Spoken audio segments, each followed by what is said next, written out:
अस्सलाम वालेकुम। कैसे हैं आप सब? मैं उम्मीद करती हूँ कि आप सब खैरियत से होंगे।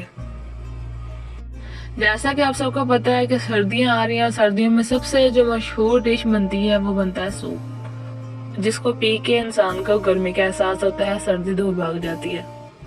आज हम बनाएंगे सूप बहुत ही मुनफरद अंदाज से। चलें सूप बनाना शुरू करते हैं। एक पतीले में 4 से 5 चम्मच आयल डालेंगे और इसे गर्म होने देंगे। इसमें लहसुन का पेस्ट डाल देंगे 1 चम्मच। लहसुन से खुशबू बहुत प्यारी आती है सूप में और सूप का जो जायका वो भी दुबाला हो जाता है। इसे थोड़ा सा रोस्ट करेंगे हम।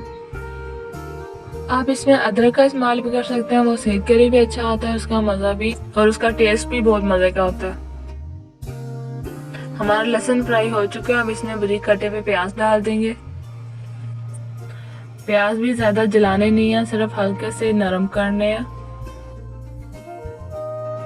प्याज नरम हो गए हैं, अब हम इसमें वेजिटेबल्स या चिकन वगैरह जो आप डालना चाहें वो डालेंगे। मैं इसमें गाजर, टमाटर, आलू, चिकन और बंद गोभी का इस्तेमाल कर रही हूँ।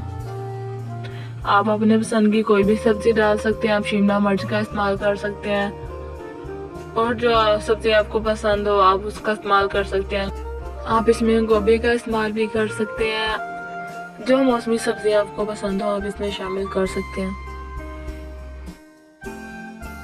अब हम इन सब्जियों की थोड़ी सी भुनाई करेंगे ताकि हमारा सूप में इन सब्जियों का फ्लेवर अच्छा आए। चूल्हे की आंच हम दरमियानी रखेंगे, ना ज़्यादा तेज़ करनी है कि सब्जियां जल जाएं और ना ही ज़्यादा कम करनी है कि हमें इसमें बहुत ज़्यादा टाइम लगे। सब्जियों को हम हल्का सा रोस्ट कर देंगे। यहाँ पे चिकन हमने फ्राई करके डाला है, इसलिए इसे ज़्यादा पकाने की ज़रूरत नहीं है, सिर्फ सब्जियों को रोस्ट करने के लिए इसे पकाएंगे। अब हम इसमें 2 लीटर पानी का इस्तेमाल करेंगे क्योंकि अभी सब्जियों ने गलना भी है और उसके बाद हमारा सूप तैयार होगा।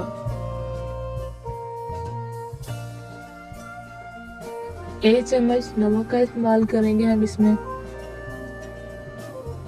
बहुत ही कम मसालों में ये हमारा सूप तैयार होगा। और इसके बाद हम आधी चम्मच काली मिर्च का इस्तेमाल करेंगे। इसके अलावा हमारा कोई मसाला हम इसमें ऐड नहीं करेंगे। इस पानी को हम पकने देंगे अच्छे तरीके से ताकि हमारी सारी सब्जियां जो है वो गल जाएं। हमारा पानी जो है वो पकना स्टार्ट हो चुका है। हम वक्फे वक्फे से इसमें चमचा जो है वो हिलाते जाएंगे।